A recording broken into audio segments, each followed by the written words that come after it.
Hello दोस्तों, मैं आचार्य सत्येंद्र कौशिक शास्त्री। स्वागत है दोस्तों आपका हमारे यूट्यूब चैनल आचार्य सत्येंद्र पे।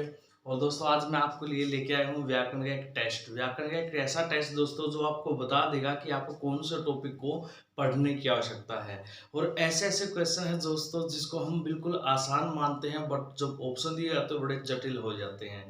तो देखिए ये है हमारे क्वेश्चन, और ये जो इस साइड दिए हुए ये हैं इसके ऑप्शन। तो आपको बस कुछ नहीं करना, अपने क्वेश्चनों को ऑप्शन में देख करके अपना आंसर निर्धारित कर लेना है। आपके आंसर निर्धारित करने के बाद मैं आपको आंसर देना स्टार्ट करूंगा, और साथ में ही मुझे टेस्ट के बाद नीचे डिस्क्रिप्शन में लिख के बताओगे, नीचे मुझे ना मैसेज करके बताओगे कि आपके 8 में से कितने नंबर आए। जबरदस्त टेस्ट है दोस्तों आज का। तो चलिए स्टार्ट करते हैं।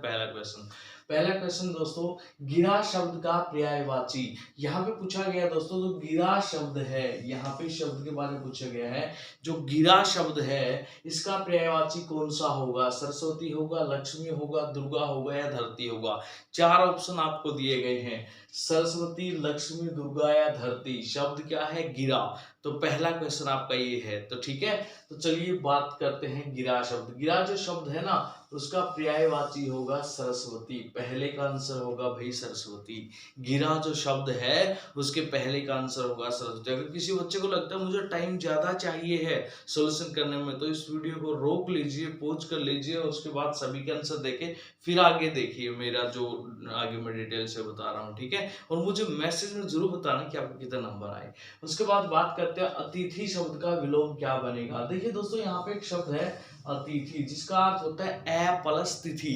ए प्लस तिथि, जिसके आने की कोई तिथि निश्चित ना हो, जिसके आने की कोई डेट निश्चित ना हो, उसको बोलते हैं अतिथि। ठीक है, तो इसका विलोम शब्द पूछा गया कि अतिथि का विलोम क्या होगा, और यहाँ पे ऑप्शन ए में है सतिथि। स मतलब साथ में, तिथि मतलब तिथि, अर्थात जो तिथि के साथ हो। आगंतुक, आतिथ्य या अतिथ्य, इनमें से क्या होगा? आपके अनुसार इनमें से आंसर क्या बनेगा? उसके बाद है महोदय, और महोदय शब्द में पूछा गया संधि कौन सी है। तो चलिए बात करते हैं दूसरे क्वेश्चन की। अतिथि शब्द का विलोम क्या बनेगा? सतिथि बनेगा कि तिथि के साथ, या फिर क्या बनेगा? आगंतुक बनेगा, या आतिथेय बनेगा, या आतिथ्य बनेगा। अब इनमें से क्या बनेगा वो आपको बताना है। जल्दी से मैं एक बार हट जाता हूं, आप एक बार देख लीजिए, इसको स्क्रीनशॉट ले लीजिए, बल्कि इसका आपने ले लिया होगा स्क्रीनशॉट। चलिए बात करते हैं। आतिथ्य शब्द का विलोम क्या, अतिथि शब्द का विलोम क्या होगा? सतिथि, आगंतुक या आतिथ्य? तो दोस्तों मैं आपको बता दूं, इसका आंसर बनेगा आतिथ्य। जो यहाँ पे सतिथि और अतिथि का मिला रहे हैं ना, मिलान, वो गलत हो जाएगा। तो इसका जो विलोम है वो क्या बनेगा? आतिथ्य। उसके बाद बात करते हैं महोदय शब्द। नेक्स्ट क्वेश्चन हमारा, महोदय शब्द में संधि कौन सी है? महोदय शब्द में संधि अगर देखा जाए दोस्तों कौन सी होगी? गुण होगी, यण होगी, अयादि होगी या वृद्धि होगी? तो मैं आपको बता दूं यहाँ पे गुण संधि होगी दोस्तों, क्योंकि महोदय शब्द का विच्छेद बनता है महा प्लस उदय, अर्थात आ के बाद उ जब मिलता है तो ओ बन जाता है, महोदय शब्द की उत्पत्ति हो जाती है। ठीक है, तो क्या बनेगा संधि विच्छेद में? यहाँ पे लिख देता हूँ, महा प्लस उदय, ये इसका विच्छेद बनेगा। आगे चलते हैं क्वेश्चन नंबर 4 पे। क्वेश्चन नंबर 4 क्या कह रहा है? सप्ताह जो शब्द है, सप्ताह शब्द में समास कौन सा है? यहां पूछा गया जो सप्ताह शब्द है वहां पे समास कौन सा है? द्वंद्व है, बहुव्रीहि है, द्विगु है या विभाव है? इनमें से कौन सा ऐसा आंसर है जो सप्ताह का होगा? दोस्तों मैं आपको बता दूं, जो सप्ताह जो शब्द है ना उसका अर्थ होता है 7 दिनों का समाहार, और यहाँ पे हमारा फिर क्या बन जाएगा? ये रहा द्विगु। द्विगु इसका आंसर बन जाएगा। ठीक है, क्योंकि द्विगु कहाँ पे होता है? जब प्रथम पद संख्यावाची या समूहवाची हो तो वहां पे क्या बन जाता है? द्विगु बन जाता है। अगला ही क्वेश्चन देखिए, उससे भी जबरदस्त है कि द्विगु शब्द में समास कौन सा है। अब की बार तो समास का नाम ही दे दिया भाई द्विगु। द्विगु जो शब्द है उसमें समास कौन सा है? ठीक है, तो यहाँ पे अगर द्विगु की बात करें तो यहाँ पे द्विगु में भी द्विगु ही समास है।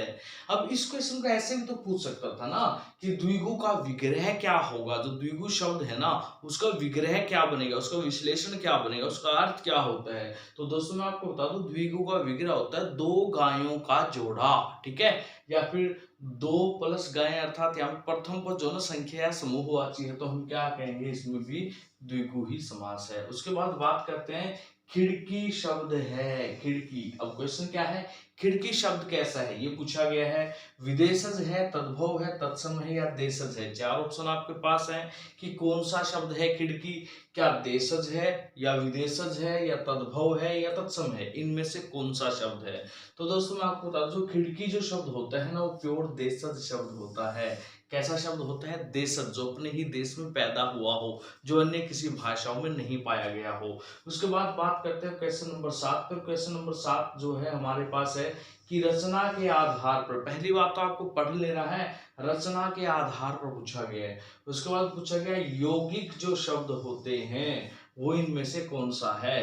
पंकज है, टिकट घर है, पुस्तक है या लंबोदर है। अब ये बताने की कौन सा है, क्योंकि रचना के आधार पर पूछा गया तो इसका सही आंसर होगा टिकट घर। अगर रचना के आधार पर पूछा गया तो इसका सही आंसर क्या होगा, टिकट घर। अगर देखा जाए तो पंकज भी दो शब्दों के मेल से बना, पंक प्लस ज, और जो लंबोदर है लंब प्लस उदर, लंब है उदर जिसका।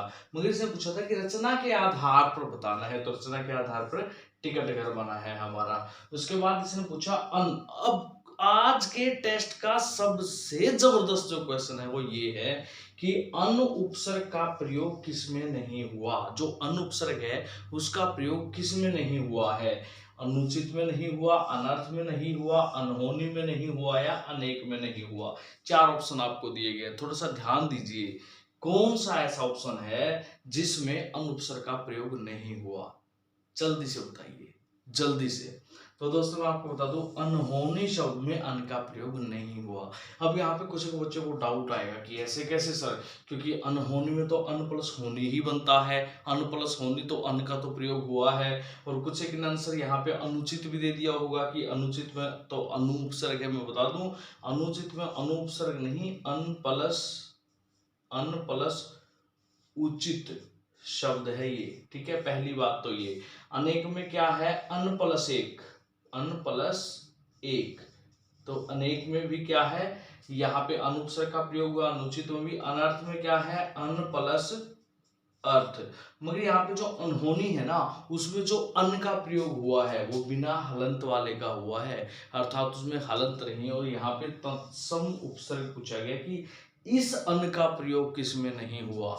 तो ये जो हिंदी वाला उपसर्ग अन है ना, वो प्रयोग है यहाँ पे। इसमें जो प्रयोग किया गया वो है अन प्लस होनी, ठीक है।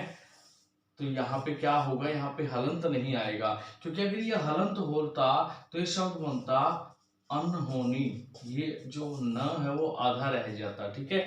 तो दोस्तों ये था आज का हमारा टेस्ट। अगर पसंद आया हो तो लाइक जरूर कीजिए, शेयर कीजिएगा। हाँ भूल मत जाना, आपके 8 में से कितने नंबर आए हैं आप जरूर बताओगे कमेंट में, ठीक है।